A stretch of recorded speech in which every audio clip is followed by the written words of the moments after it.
on this first track, that cue ball ends up getting knocked around a little bit.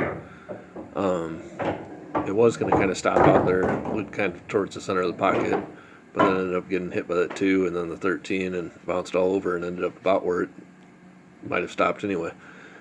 So this first shot, I'm kind of limited in my options with that 13 ball. So I go ahead and shoot that 10, and I go right after the 2 stripes that were tied up there, the 9 and the 12. So we kind of got them opened up now. This next shot, I'm just trying to get the cue ball out into the center of the table and give myself a decent shot. I happened to bump into that 12 a little bit. Now I'm in about as good a spot as I could to shoot that 9 ball, and since I moved it before, it goes past the 7 and the 5 without any problem. So I just try to come back into the center of the table. I really didn't want to bump that 12 there. That was a little bit unfortunate. Now this shot, I look at several different options. That 11 ball really doesn't lead anywhere right now. So what I end up doing is I shoot this 15 with follow, and what I want to do is bump that 8. But here's where that speed control is really important. So I hit the follow shot too hard. If I hit it softer, I might be able to bump that 8. But part of what I want to do is hit the 15 on the side, bump the 8 in such a way that hits the 13 and the 12. And basically the fact that I have to hit it hard enough to open those balls up, I basically sent that cue ball a little bit too far down that stun line. You can review my stun shot video that talks about that. So it kind of squirted over to the side and went around the 8 instead of hitting it.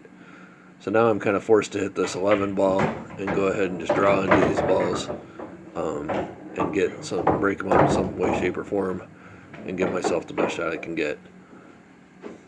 So here I'll just make this 13, drift over a little bit for the 12.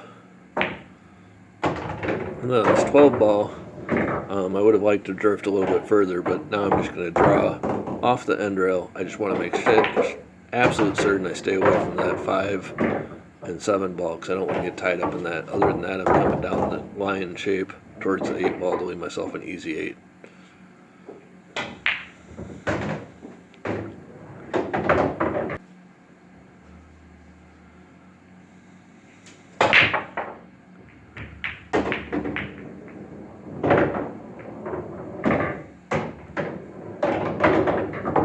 This next track, kind of looking at some different options. I probably maybe could have started with a 6, but it'd be hard to control the cue ball. So I end up shooting this 5. I've got a choice at that 2 or probably the 1 right now. The 2 would be hard to control the cue ball because I'm doing a little bit of a thin cut. So I go ahead and go with the 1 ball. Here I ended up a little bit funny, but not too bad. And I go after this 2. I think I had a little bit of an angle, so I intentionally went into the 11 and used the 11 to kind of stop the cue ball. And just make sure I hit that 11 hard enough that I have this ball here in the corner. So now I'm just going to drift out kind of to the center of the table. I have a choice between the 6 and the 3. Kind of ended up in about the worst spot I could possibly end up on these 2. I thought I could kind of thread the needle and cut the 6 in the side and not touch the balls, get back down to the end of the table where my bridge hand is. I end up kissing 2 balls there and a 3rd ball. End up with an okay shot on the 3, but ideally I would want to steer clear of those balls. And if I'd had the previous shot have a little bit, either go a little further or a little less far, that 3 and 6 would have been much easier.